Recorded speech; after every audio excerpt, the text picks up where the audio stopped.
Is Canada on a brink of living standard collapse? You might think that's an exaggeration, but numbers don't lie. Canada is experiencing an economic and social shift like never before. In this video, we'll uncover the real reasons behind the rising costs of living, inflation, and the housing crisis. Stick around because insights we're diving into will change how you view the future of Canada. Nowhere else in the developed world is seeing a collapse in the standard of living as fast as Canada. So, what exactly is happening, and why is it the day to day life we are experiencing deteriorating at such an alarming rate? To understand this, we need to talk about inflation. We've been told that inflation is coming down and that it's under control. But if you look back at over the past 10 to 15 years, inflation has consistently exceeded targets when adjusted for older measurements like those from 1980 to 1990s. The reality is that we're being slowly eroded by inflation at a rate that the Consumer Price Index, or the CPI, doesn't fully capture. It's creating a gap between what we're told and what we actually experience. Prices continue to rise and the cost of living becomes harder to bear each day. One major factor impacting Canada is immigration. Canada's immigration policies have led to a distorted economy, making it look stronger than it actually is. In reality, a mass immigration has stretched our resources thin, and we're starting to feel the consequences. It's not just the housing market that's inflated, it's the entire system. The reason why people once moved to Canada are becoming less relevant, and many immigrants are now finding it hard to justify staying.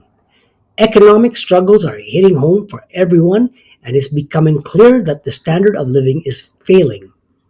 People are waking up to this fact much faster than ever before. Take a look around, whether you're in Calgary, Vancouver, or Toronto. The same issues exist. Jobs harder to come by, productivity is declining, companies are cutting back on investments in Canadian workers, leaving us with outdated tools and practices. Our manufacturing sector in particular is struggling to keep up with modern standards. This lack of in production means we're falling behind the globally economy, and the goods we produce are becoming less competitive. As a result, inflation continues to rise while wages stagnate. Despite Canada, we're being rich in natural resources, gold, oil, natural gas, and policy decisions are holding the country back. At both the federal and provincial levels, the push for green energy transition is masking the true state of the economy. While green energy jobs may temporarily boost economic growth, they don't address the underlying structural issue. Instead of investing in long-term sustainable industries, we're creating temporary surface-level jobs that don't solve our real problems. One of the most pressing issues facing infrastructure failures. In Calgary and southern Alberta, for instance, we're receiving warning to limit power use because the grid can't handle the demand. It's shocking to think that even at today's levels, the infrastructure is crumbling. The influx of people into the country has overwhelmed the system we rely on: roads, power, housing, and more.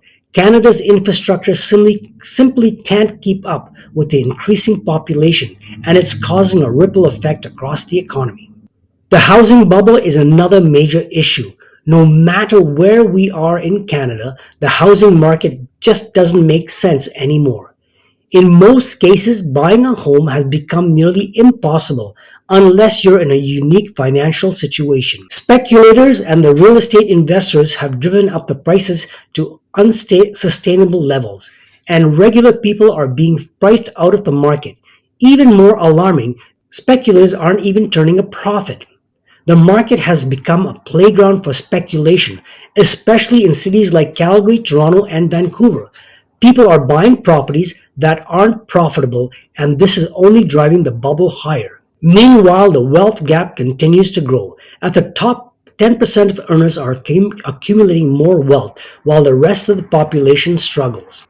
Canada's economy is broken and the political system isn't offering real solutions. Whether it's airlines, grocery stores, or major industries, monopolies and oligarchs dominate the market. These powerful companies limit competition and control prices, making it difficult for new businesses to enter the market. This lack of competition stifles growth and innovation, keeps prices high and the options limited. For example, look at the airline industry. Air Canada, WestJet hold immense power even when they were bailed out by the taxpayers.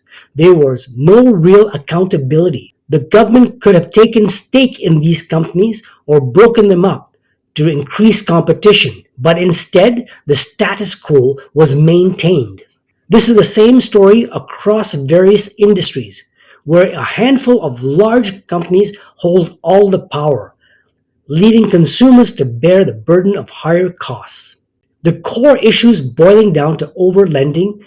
There's simply too much credit in the system, both for consumers and for businesses.